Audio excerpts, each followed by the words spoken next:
How did the great masters, Jesus, Buddha, and others do it? How did they transcend reality? We're going to talk about this today. This is Tom Karen with the Be Something Wonderful studio of Higher Consciousness, where we help you level up and become the best version of yourself. Welcome back, creators. Good to have you. Got a great, exciting lesson today. How did the masters do it? How did they do it? How did they look in the face, how did they, under the same paradigm, under the beliefs of others, looking in all the false beliefs, in that setting, rise above it and then bring others with them and create this peace and this wisdom in this reality that supports great love? How do they do it? Well, we're going to talk about this. Really, it's a new way of being within your own consciousness. This is what the masters did. That, remember, everything's done within the divine matrix. Divine matrix is that energy that holds that consciousness, that God consciousness that holds everything. It holds, we're within it. It connects everything, and it really holds everything as well. It's that God consciousness. And so they just had a new way of being within their own consciousness. This was it, right? They could look past the limiting beliefs of others and everything around them. This is what Jesus meant when he said, turn the other cheek. It wasn't turn your other cheek from a fight, but it could be, but it's not, that really wasn't the meaning. It's turn your other cheek from reality, from the reality that you're facing, right? So they were able to create great change in the face of their limiting beliefs. Not theirs, but theirs and others, right? Because someone's always going to be in your face telling you can't do something, telling you why to face reality, right? And then they were able to seed these new beliefs based on what? Based on love, compassion, trust, that there is a greater power. Jesus knew this. Jesus knew that this God consciousness. Jesus Christ was connected with it. He was that consciousness. We have a good example of the love, compassion, trust, gratitude, and appreciation. These are the elevated emotions that get you there, right? This is where they get the expression, what do you think, you can walk on water? Well, guys, Jesus said you can do what I do and more. What is this about? This is how the masters did it. They transcended so it's about transcending the things that hurt you. I mean, Martin Luther King Jr., he couldn't remove hate with hate. He knew that.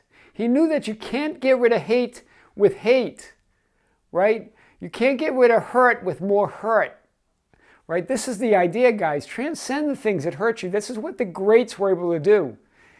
And here's some things that really stood out with the greats. It originated within the same system that hurt them, or the same system that the hate was in. So they were able to garner and conjure this love and this new reality within the system that actually was the source of that hate. So it wasn't. So this is really the key of transcending. It's within the same reality. They were able to transcend it and lift up from the same source of where that hate was coming from. They were able to see love. They knew this. This is how the masters did it, right? You get your power from living the truth within the system that doesn't support your beliefs. This is key. This is what Jesus did. This is what Buddha did. This is what the greats did, right? Nelson Mandela didn't survive 2 decades in prison by hating those who imprisoned him. It was from love. That's how he did it. That's how he transcended it. You get your power from living the truth within the system that doesn't support your beliefs, within the system that hates you, within the system that hurts you. This is especially true today, right? What's going on in the world, right? This is living within that system, and then yet still showing that love, that great love, that wisdom. This is powerful. This is how the greats did it. This is what they chose to do. It originated here in the same system. Where the hate was, they were able to seed that new love, that greater love. So guys, remember, why do we know we can do it? Well, we've learned a lot about the universe, the divine matrix that contains everything, that we're all connected, that it's instantaneous, that when you make one change, because we're in a holographic universe, a holographic divine matrix, everything is holographic, that any change that we make, any little change, is a change of the whole, and it's everywhere. So any change anywhere is a change everywhere in a holographic universe. So you make a little change with yourself, you're making a change to the whole, and not just the whole, but the everywhere. It's a change in all of the universe. This is powerful. You got to know this, guys. This is important. How do we do it? We do it, we've already talked about this a little bit, with the feelings, emotions, beliefs, and prayers. This is our power.